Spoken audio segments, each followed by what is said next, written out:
Hoy puede ser.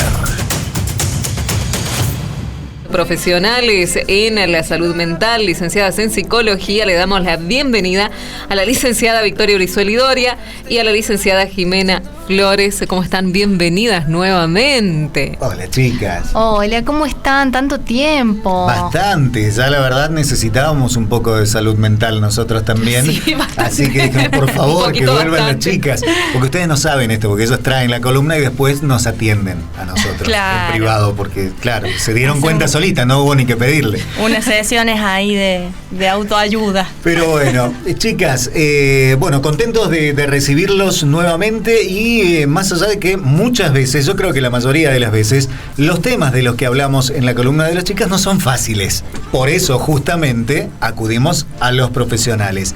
Y ha comenzado marzo, el 1 de marzo se celebró el Día Mundial de la Concientización sobre la Autolesión, pretendiendo visibilizar qué hay detrás de golpes, quemaduras, cortes, rasguños.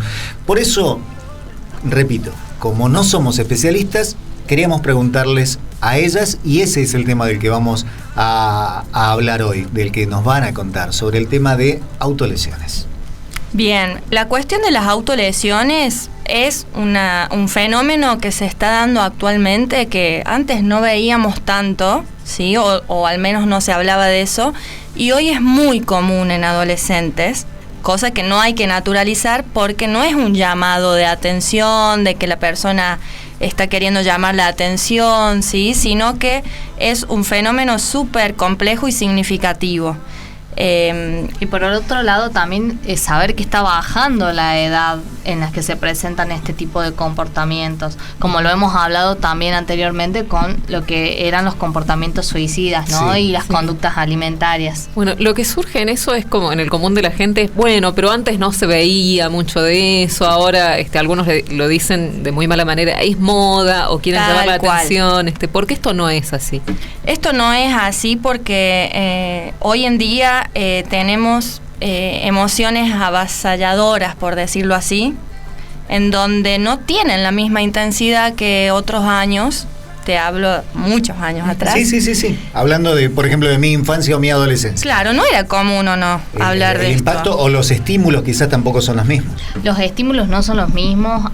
Estamos constantemente impactados de estímulos adversivos, negativos, del teléfono, del estar online las 24 horas, en qué momento cortamos, en qué momento estamos con nuestros vínculos, y por otro lado también el pensar que este tipo de comportamientos también tienen una visibilidad a partir de que se empieza a hablar de salud mental, ¿no? Porque antes capaz ni siquiera registrábamos. Era tabú, no podés hablar. Tal cual, o sea, si hablábamos de lo que era el psicólogo es porque estás loco, porque algún problemita tenés, entonces tenés que ir hasta de un modo despectivo, ¿no? Es como anda a terapia. Sí. Entonces, bueno, esta cuestión también de hoy en la actualidad de tener que rendir al 1000, de tener que sentirse útil, de sentir que si no estoy haciendo nada no soy productivo, por lo tanto soy inútil,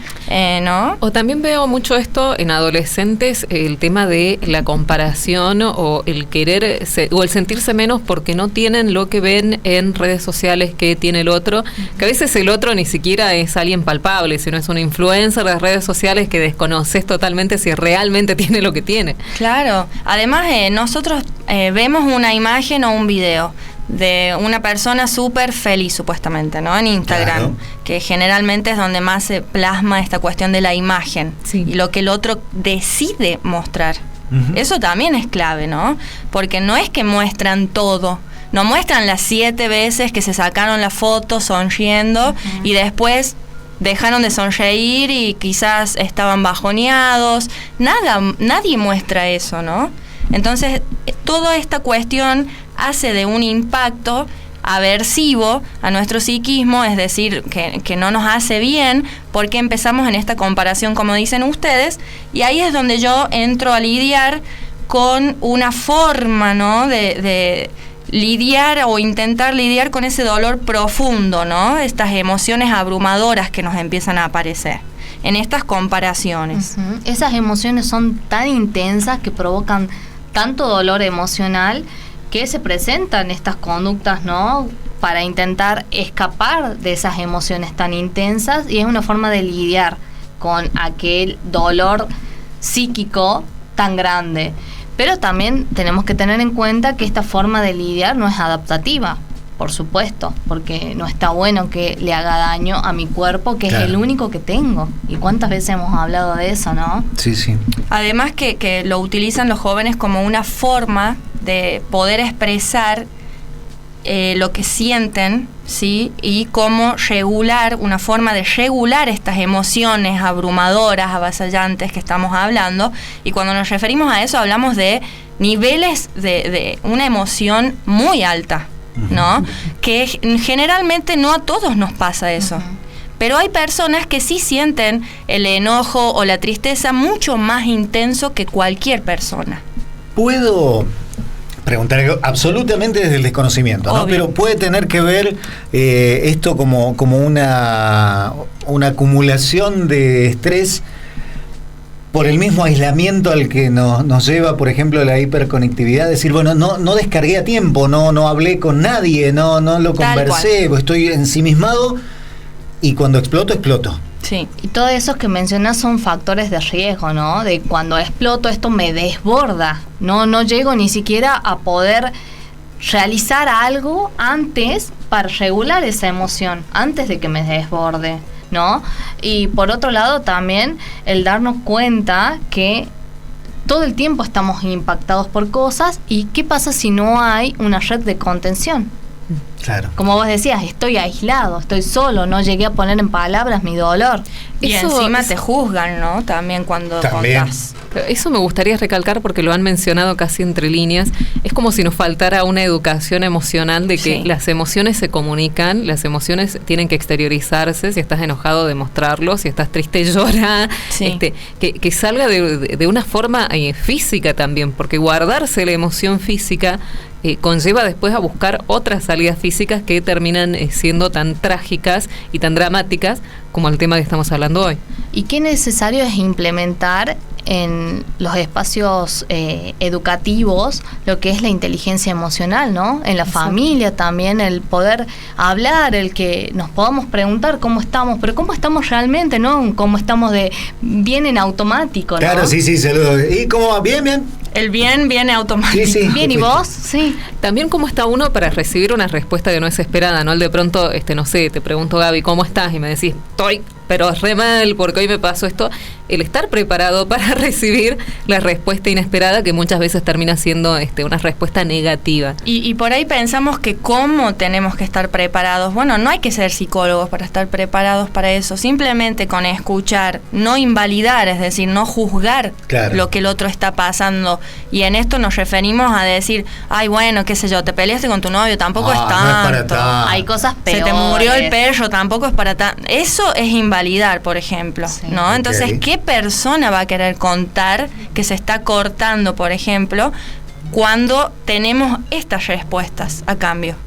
En lugar de simplemente, o sea, es muy simple lo que es validar, es escuchar, contener, si la persona quiere o no contacto con a través del tacto, ¿no? Con el contacto físico. Bueno, un abrazo, una caricia, decir, bueno, ¿cómo te puedo ayudar? ¿Cómo quisieras que te ayude? ¿Crees que vamos a tomar un helado? ¿Crees que vamos a una peli? Es algo tan simple, chicos, ¿no? O que mi postura también esté habilitada para esa escucha, ¿no? Estoy escuchándote, no estoy así, te escucho y estoy con estoy con el celular o estoy haciendo otra cosa. Estamos hablando de una escucha empática, ¿no? Y desde ese lugar poder habilitar el diálogo, porque ¿qué pasa si ese diálogo no está? Si no está habilitado para que yo pueda poner en palabras cómo me siento. ¿Quién regula esas emociones entonces? Y bueno, los adolescentes generalmente e inclusive niños, ¿no? Porque cada vez, como dice acá Jimena, está disminuyendo el índice, ¿no? En cuanto a lo que es la edad de aparición de esta cuestión. Y sí, son una manera, aunque no lo creamos, de poder expresar esto que estamos sintiendo y de regular nuestras emociones altas, ¿no? Intensas. Aunque no lo crean, ¿no? Ante un corte, ante una quemadura, ante un golpe, estoy intentando regular ese dolor interno a través del dolor físico, ¿sí? El tema, ¿cuál es? Que nos hacemos daño. Y como dice Jime, es nuestro cuerpo, es nuestro templo. Sí, sí. ¿Sí? Entonces, bueno, hay formas, ¿sí? de poder regular esas emociones. Una de esas es hablando, sí o sí, ¿sí? Sobre lo que me pasa. Si creo que no tengo un contexto que valide esto, que me contenga, bueno, escribo, lo charlo en alguna página con algún amigo, red de apoyo, ¿sí? Un celador, un profe. Busquemos alguien que sabemos que nos puede llegar a contener. Sí, como decimos siempre, el poder poner en palabras y el poder pedir ayuda, que es una habilidad social esencial. Pero para que ese pedido de ayuda sea efectivo, yo también tengo que habilitar ese diálogo del que hablábamos anteriormente, ¿no? Sí. Y también lo que es la aceptación radical. Es decir, bueno, a ver, tengo tal emoción, estoy súper enojada. Bueno, eso no es ni bueno ni malo. El enojo no es bueno ni malo, es enojo. Es solo una emoción. Sí. Y esas emociones también entender que son transitorias, porque ¿qué pasa cuando se presenta este tipo de conductas autolesivas? Lo que se intenta es evitar esa emoción, que no la puedo controlar, se me va de la mano, está totalmente desbordada. Entonces, entender que eso es un alivio, le pongo entre comillas, sí, claro. A corto plazo. Pero ¿qué pasa a largo plazo? Claro. Claro, no es la ¿Qué forma. hago cuando vuelvo a sentirme así? ¿Qué dicen después de mí a largo plazo? Que quiero llamar la atención, que me estoy cortando, me estoy lastimando, terminas en el hospital. Y además son conductas de riesgo también. Claro, la porque tolerancia baja, se presenta más vulnerabilidad, entonces quizás después los cortes son más profundos. Eso, ¿cuáles son las señales de alerta? Porque muchas veces estas conductas no son visibles en sus primeras instancias. Muchos se esconden, lo esconden con la ropa, como eso sea. Es cierto. ¿Cómo reconozco yo estas señales de alerta para poder asistir rápidamente? Desde nuestro enfoque, que es contextual y bueno, conductual, forma parte clave, digámoslo así, tener en cuenta las conductas de la persona, de este adolescente, este niño. ¿Por qué? Porque si esta persona era una persona amigable, sociable, que externalizaba sus emociones, yo empiezo a notar que se aísla, que se encierra, que ya no quiere charlar, que anda de mal humor, que anda con cara de enojado, por ejemplo. El tema de la ropa también, la vestimenta. Sí, la higiene también, ¿no? La higiene, cuando dejan de bañarse, por ejemplo, no quieren comer, son las 4 de la mañana y mi hijo subió un estado, ¿no? Entonces ahí estamos viendo que hay alteraciones tanto en el sueño como también en la ingesta de alimentos. Esas son cuestiones a tener en cuenta. Y como decís vos, Tami, ellos se tapan a veces, ¿no? Se tapan con un pañuelo, creemos que es moda, pero no es moda, ¿sí? No es moda y no es llamar la atención, es pedir ayuda. Uh-huh. La irritabilidad también que se presenta. Bueno, todos estos son factores que nos indican y que uno a veces lo naturaliza, es un adolescente, pues está así, son las hormonas. Tal cual. Claro. Se encerró en la pieza 24 horas, bueno, es adolescente. Claro. Bueno, ¿qué pasa? ¿Qué está pasando? Pero no me cuesta nada preguntar en ese caso, y que volvemos a la primera charla, me acuerdo que dijimos, bueno, de esto del mito del llamado de la atención. Bueno, ¿cuánto puedo perder como papá, como hermano, como tío, como tutor, como lo que sea, en ir y preguntarle, che, ¿cómo estás? ¿Te sentís bien? ¿Tenés ganas de hablar o no? Claro. Y si bien nos estamos centrando mucho en adolescentes, en niños, lamentablemente, esto también puede suceder en poblaciones más adultas. Totalmente, sí. Sí. De hecho, cuando uno no expresa las emociones, suelen usar esta vía que lógicamente es aversiva, es totalmente disfuncional, claro. No estamos diciendo que es la vía para expresar emociones, pero también lo hacen como para tener una sensación de control, ¿no? Porque a veces sienten que no tienen el control de estas emociones tan intensas, entonces una de las formas es cortarse, ¿sí? O lastimar y tener como esa pseudo percepción de control en mi cuerpo, aunque sea, ya que no puedo controlar las emociones. Otra cosa me gustaría destacar, porque creo que no los mencionamos y que lo habían comentado ustedes fuera de aire, que este tipo de conductas no son conductas suicidas. Si bien no son conductas suicidas, pero son un antecedente importante a tener en cuenta. Es no como una se puerta puede, que se abre. Totalmente, no en se eso puede también faltar. tenemos que, que un profesional lo va a saber, de poder identificar si hay ideación detrás de esa conducta. ¿Con qué fin lo hago? ¿Cuál es la función de esa conducta? Bien.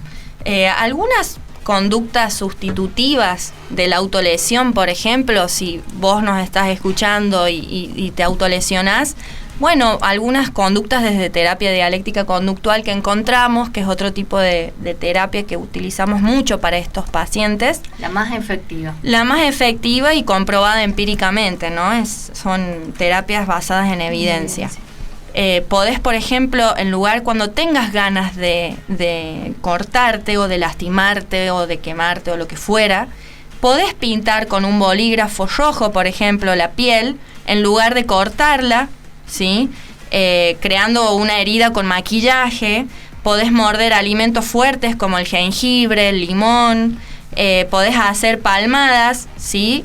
Hasta que te piquen las manos, por ejemplo, depilarte, ponerte cera, ponerte cremas de lo que es frío, calor, en aquellas zonas donde te gustaría autolesionarte, y eso hace que no tengas que lastimar a tu propio cuerpo y puedas cesar el nivel de intensidad de esa emoción que no estás pudiendo controlar.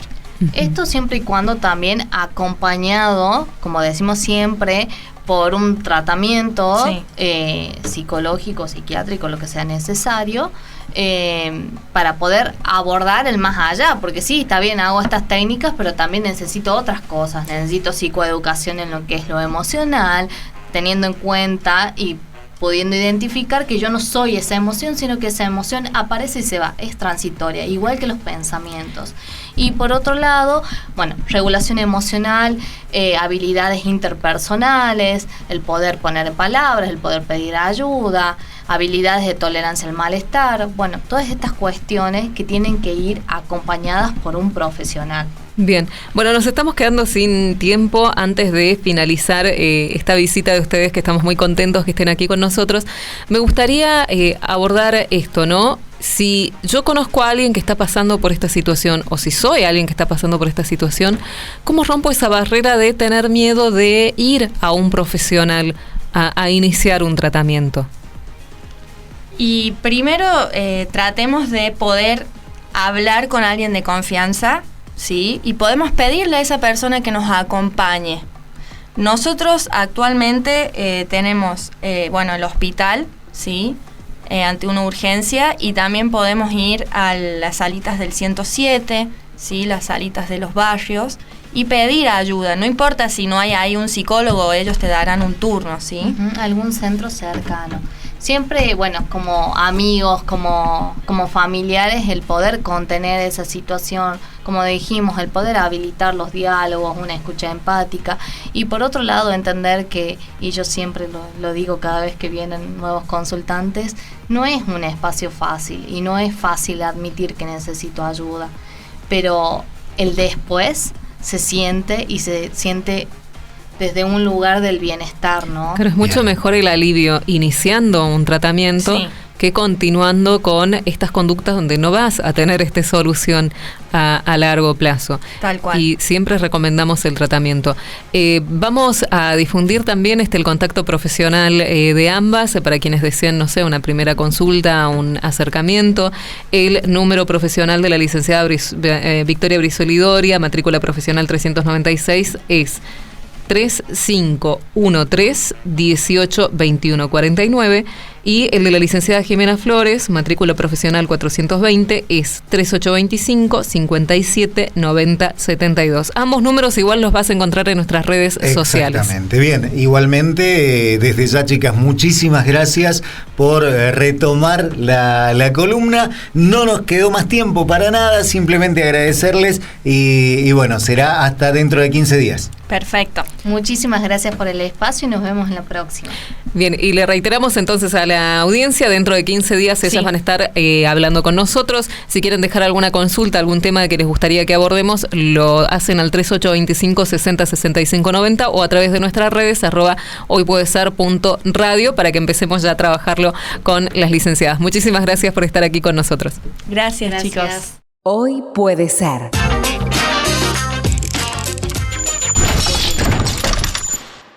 Porque lo que traiga el día depende de vos.